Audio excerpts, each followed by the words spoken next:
اعوذ باللہ من الشیطان الرجیم بسم اللہ الرحمن الرحیم ولا تطرد الذین يدعون ربهم بالغداة والعشی یریدون وجهه ما علیک من حسابهم من شیء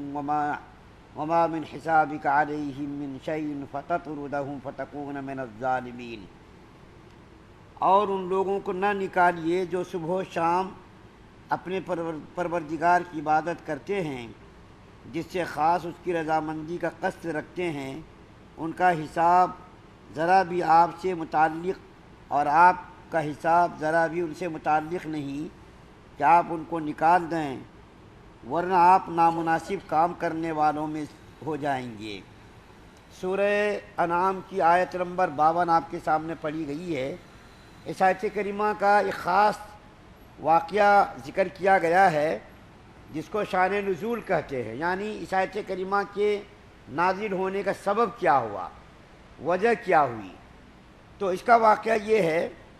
کہ نبی کریم صلی اللہ علیہ وسلم کے چچا ابو طالب، ان کی خدمت میں مکہ کے کچھ سردار آئے، جس میں سے عتبہ، شیبہ،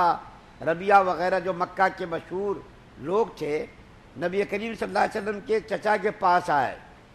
اور آ کر کے انہوں نے کہا کہ دیکھو تم اپنے بھتیجے سے یہ کہو کہ جب ہم ان کی خدمت میں آیا کریں تو غریب صحابہ کو اپنی مجلس سے ہٹا دیا کریں۔ جو غرباء، جو فقراء اور غرباء صحابہ کرام تھے، جیسا کہ حضرت عمار، حضرت یاسر، حضرت صہیب اور حضرت عبداللہ بن مسعود رضی اللہ تعالی عنہم اجمعین، یہ جو غریب صحابہ تھے ان کو اپنی مجلس سے ہٹا دیا کریں۔ تو نبی کریم صلی اللہ علیہ وسلم سے ابو طالب نے یہ کہا کہ کچھ مکہ کے لوگ آئے تھے اور انہوں نے یہ پیشکش کی ہے اور یہ تجویز رکھی ہے کہ جب ہم آیا کریں تو غریب صحابہ کرام کو مجلس سے اٹھا دیا کریں، ہٹا دیا کریں۔ تو نبی کریم صلی اللہ علیہ وسلم چونکہ یہ چاہتے تھے یہ سب لوگ مسلمان ہو جائیں، اور نبی کریم صلی اللہ علیہ وسلم کی خواہش یہ رہتی تھی کہ سب جہنم سے نکل کر جنت والے راستے کو اختیار کر لیں، تو نبی کریم صلی اللہ علیہ وسلم نے رضامندی کا اظہار کیا، ٹھیک ہے جب یہ لوگ آئیں گے تو ہم غریب جو صحابہ کرام ان کو ہٹا دیا کریں گے۔ اور حضرت عمر فاروق رضی اللہ تعالی عنہ نے بھی یہ مشورہ دیا کہ یا رسول اللہ صلی اللہ علیہ وسلم اگر آپ ایسا کر دیں تو شاید یہ لوگ مسلمان ہو جائیں، ان کے دل کے اندر ایمان کی اہمیت بیٹھ جائے۔ تو نبی کریم صلی اللہ علیہ وسلم نے یہ مشورہ مان لیا۔ حضرت محمد صلی اللہ علیہ وسلم نے حضرت علی رضی اللہ تعالیٰ عنہ سے کہا کہ ٹھیک ہے لاؤ کچھ لکھ دیں ہم کہ جب یہ لوگ آیا کریں تو غریب صحابہ کو مجلس سے اٹھا دیا کریں گے۔ یہ لکھنے کے لیے کاغذ منگایا تھا کہ اللہ تعالیٰ نے یہ قرآن پاک کی آیت اتاری، یعنی سورہ انعام کی آیت نمبر 52۔ اس آیت کریمہ کے اندر اللہ تعالیٰ نے نبی کریم صلی اللہ علیہ وسلم کو اس بات کی تاکید کی کہ آپ اس کی پرواہ مت کیجئے کہ یہ لوگ مسلمان ہو جائیں گے، ان کے مسلمان ہونے کی حرص آپ کے دل کے اندر جو ہے، آپ ان کے بارے میں پرواہ مت کیجئے، بلکہ آپ کی خدمت میں جو لوگ حاضر رہتے ہیں اگرچہ بظاہر وہ لوگ غریب ہیں، فقیر ہیں، آپ جو ہے اس کی غربت کو اور اس کی جو ہے پریشانی کو مت دیکھیے، اور یہ لوگ جو یہ آپ کے سامنے تجویز رکھ رہے ہیں اور یہ جو مشورہ دے رہے ہیں کہ آپ جب ہم لوگ آیا کریں، یہ غریب لوگوں کے سامنے ہم کو بیٹھنے میں شرم آتی ہے، غریب لوگوں کے کپڑے بھی اچھے نہیں ہیں، ہم مکہ کے سردار ہیں، بڑے لوگوں میں ہمارا شمار ہوتا، جب ہم آیا کریں تو غریبوں کو اٹھا دیا کیجئے، آپ اس کی پرواہ مت کیجئے، بلکہ آپ ان لوگوں کی پرواہ کیجئے جن کے دل کے اندر ایمان راسخ ہے،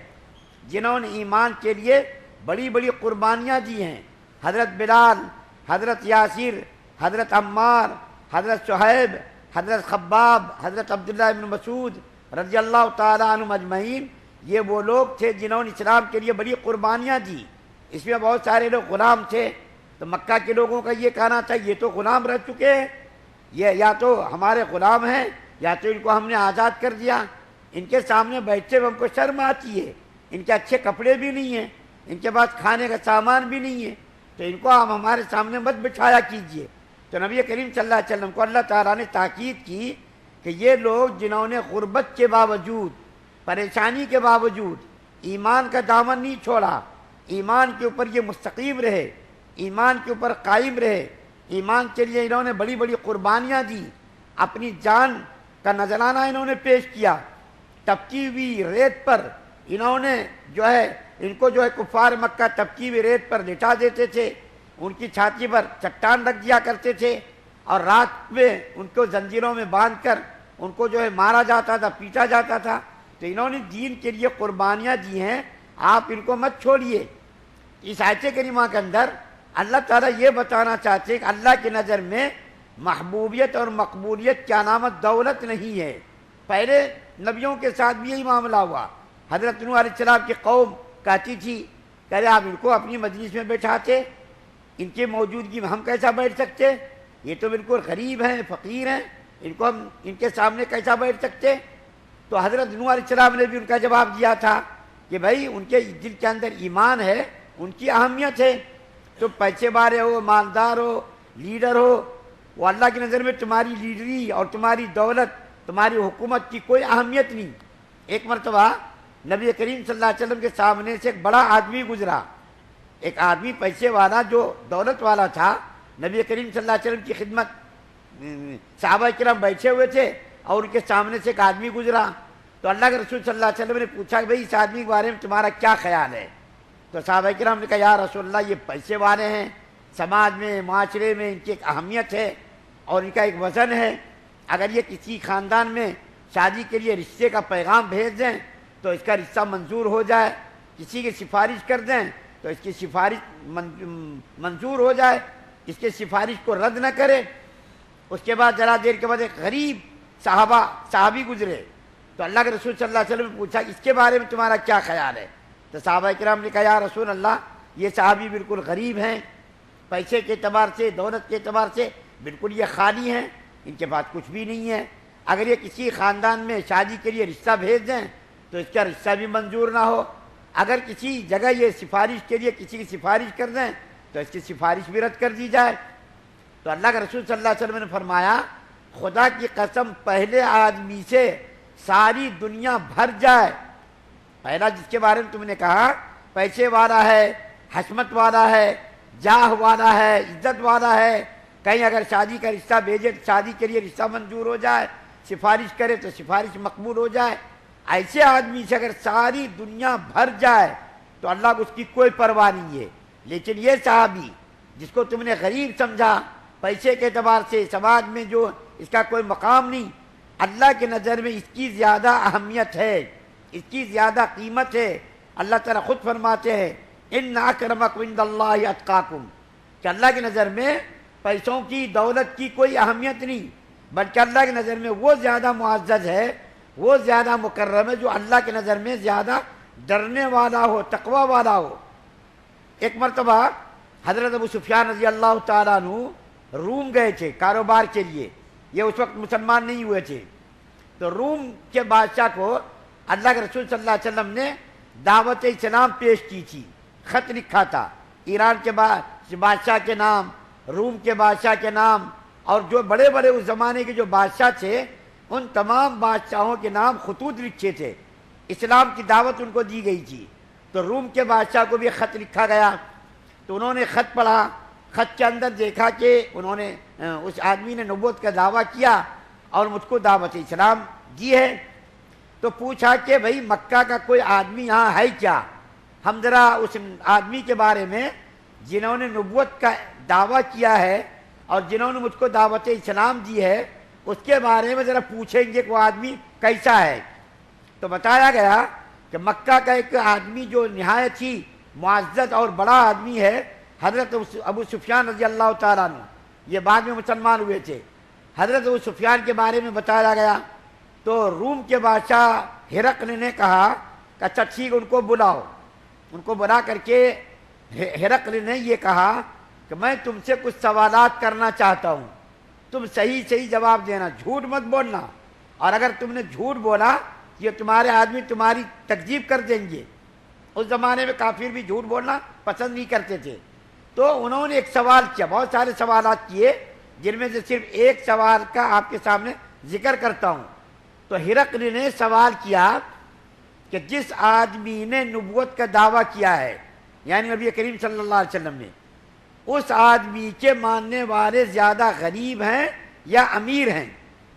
جس آدمی نے نبوت کا دعویٰ کیا، یعنی محمد صلی اللہ علیہ وسلم نے، یہ بتاؤ کہ اس آدمی کے ماننے والے زیادہ غریب ہیں یا امیر ہیں؟ تو حضرت ابو سفیان رضی اللہ تعالیٰ عنہ نے ان سے کہا کہ ان کے ماننے والے زیادہ تر غریب ہیں، بہت کم پیسے والے ہیں۔ تو اس نے کہا ہرقل نے، نبی برحق ہونے کی یہ علامت ہے، سچے نبی کی یہ علامت ہے کہ جتنے بھی دنیا کے اندر نبی آئے ان کے تمام ماننے والے پہلے تو غریب ہوتے، ان کے تمام ماننے والے پہلے غربا ہوتے ہیں، اس کے بعد پیسے والے دولت مند لوگ ان کو مانتے۔ نبی کریم صلی اللہ علیہ وسلم کے نبی برحق ہونے کی یہ سب سے بڑی دلیل ہے کہ ان کے ماننے والے زیادہ تر غریب ہیں، جیسا کہ عمار، حضرت یاسر، حضرت صہیب، حضرت خباب، یہ سارے لوگ کیا تھے؟ غریب تھے۔ ان میں سے بہت سارے لوگ غلام تھے، مکہ کے لوگوں کی غلامی کرتے تھے۔ ان لوگوں نے پہلے اسلام قبول کیا، اسلام کے لیے قربانیاں دی۔ تو ہرقل نے کہا کہ نبی برحق ہونے کی یہ دلیل ہے کہ ان کے ماننے والے سب سے پہلے غربا ہوتے، بعد میں امرا ہوتے۔ تو اس آیت کریمہ کے اندر اللہ تعالیٰ نے فرمایا کہ ان لوگوں کو آپ اپنی مجلس سے مت اٹھائیے جو صبح و شام اللہ کی رضامندی کے لیے عبادت کرتے، ذکر کرتے، تلاوت کرتے اور نماز پڑھتے۔ یہاں پر صبح و شام کی جو قید لگائی گئی، اس کا یہ مطلب نہیں کہ صبح کو ذکر کرتے تھے، شام کو ذکر کرتے تھے، اس کا یہ مطلب نہیں۔ صبح شام بول کر کے 24 گھنٹے کی زندگی مراد ہے، یعنی وہ لوگ 24 گھنٹے اللہ کی عبادت میں مشغول رہتے تھے،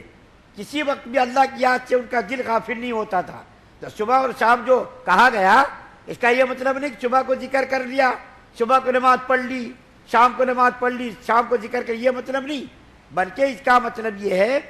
صبح و شام سے مراد 24 گھنٹے کی زندگی۔ 24 گھنٹے وہ لوگ عبادت الہی کے اندر لگے رہتے تھے، رضا خداوندی میں مشغول رہتے تھے۔ اور اس کے بعد آیت کے اخیر میں اللہ فرماتے ہیں کہ قیامت کے دن ان کے بارے میں آپ سے نہیں پوچھا جائے گا اور آپ کے بارے میں ان سے نہیں پوچھا جائے گا۔ اگر وہ لوگ ایمان قبول کرتے، ٹھیک ہے، آپ کا کام ہے ان کو دعوت دینا، آپ کا کام ان کو سمجھانا۔ اگر وہ لوگ نہیں مانتے تو ان کے نہ ماننے کا الزام آپ کے اوپر نہیں آئے گا، آپ سے سوال نہیں کیا جائے گا کہ جو ہے وہ مسلمان کیوں نہیں ہوئے، انہوں نے اسلام قبول کیوں نہیں کیا، اس کے بارے میں آپ سے نہیں پوچھا جائے گا اور آپ کے بارے میں ان سے نہیں پوچھا جائے گا۔ اس لیے آپ پریشان مت ہوئیے، فکر کے اندر مت لگیے۔ اگر آپ نے ایسا کیا، یعنی غریبوں کو مجلس سے اٹھا دیا، امیروں کی رضامندی اور خوشنودی حاصل کرنے کے لیے آپ نے غریبوں کو اٹھا دیا، مجلس سے ہٹا دیا، تو آپ نہ جو ہے مناسب کام کرنے والوں میں نہیں ہوں گے، بلکہ یہ کام اچھا نہیں ہوگا۔ دیکھیے اس آیت کریمہ کے اندر غریبوں کی کیسی دلجوئی ہے، غریبوں کو اللہ تعالیٰ نے کیسی تسلی دی ہے کہ اللہ کی نظر میں غربا کی کتنی اہمیت اور کتنی عزت ہے، کہ بڑے بڑے لوگوں کی کوئی اہمیت نہیں، کوئی قیمت نہیں۔ اللہ کی نظر میں ایمان کی اہمیت ہے، ایمان کی قیمت ہے۔ بڑے بڑے لوگوں سے ساری دنیا بھر جائے، اس کی اللہ کو کوئی پرواہ نہیں، لیکن ایک غریب آدمی اگر ایمان والا ہے تو اس ایک غریب آدمی کی وجہ سے ساری دنیا کا نظام چلتا رہے گا۔ سورج، چاند، آسمان، زمین، یہ سارے نظام چلتے رہیں گے ایک غریب مسلمان کی وجہ سے۔ تو اللہ کی نظر میں دیکھیے غریبوں کی کتنی اہمیت ہے۔ اس لیے اللہ کے رسول صلی اللہ علیہ وسلم نے فرمایا کہ امیروں سے 500 سال پہلے غریب لوگ جنت کے اندر جائیں گے، امیر لوگ تو حساب کتاب کے اندر لگے رہیں گے اور یہ غریب لوگ جنت کے اندر چلے جائیں گے، کیونکہ اس کے بعد کچھ تھا نہیں، غریب تھے، تھوڑی محنت کر کے کھانے پینے کا انتظام کر لیتے تھے، کھایا پیا سو گئے، عبادت کے اندر لگ گئے، ان کو تو کچھ حساب کتاب دینا نہیں۔ لیکن یہ جو بڑے لوگ ہیں صبح و شام اسی میں مرتے رہتے، کھپتے رہتے، رشوت لیتے، جھوٹ بولتے، دھوکہ دیتے، یہ لوگ قیامت کے دن حساب و کتاب کے اندر لگے رہیں گے، اور غریب لوگ 500 سال پہلے جنت کے اندر موج و مستی کریں گے۔ تو اس آیت کریمہ کے اندر غریبوں کے اللہ نے تسلی فرمائی ہے، اس لیے ہم لوگوں کو بھی غریبوں کو نظر انداز نہیں کرنا چاہیے، غریب کو حقارت کی نظر سے نہیں دیکھنا چاہیے۔ سماج میں، معاشرے میں غربا کو حقارت کی نظر سے دیکھا جاتا، اللہ کی نظر میں دیکھیے غریبوں کی کیسی قیمت ہے، اور اللہ تعالیٰ اس کی شان میں قرآن کی آیت اتار رہے ہیں. اس لیے ہم لوگوں کو بھی چاہیے غریبوں کو بری نظر سے نہ دیکھیں، غریبوں کو حقارت کی نظر سے نہ دیکھیں. کس کو معلوم کہ ہماری نظر میں وہ حقیر ہے، اللہ کی نظر میں وہ محبوب اور مقبول پسندیدہ ہے. اس لیے ہم لوگوں کو بھی اس بات کا خیال رکھنا چاہیے کہ غریبوں کو حقارت کی نظر سے نہ دیکھا جائے، بلکہ اس کی تسلی کی جائے، اس سے سلام کیا جائے، اس سے مصافحہ کیا جائے، اس سے ملاقات کر کے اس کا حوصلہ بڑھایا جائے کہ تم غربت کی وجہ سے پریشان مت ہو، اللہ کی نظر میں تمہاری بڑی ہی قیمت ہے. اللہ تعالیٰ سے دعا ہے کہ اللہ تعالیٰ ہم تمام مسلمانوں سے زیادہ عمل کی توفیق عطا فرمائے. سبحان اللہ و بحمدہ، سبحانک اللہم و بحمدک، ونشہد ان لا الہ الا انت.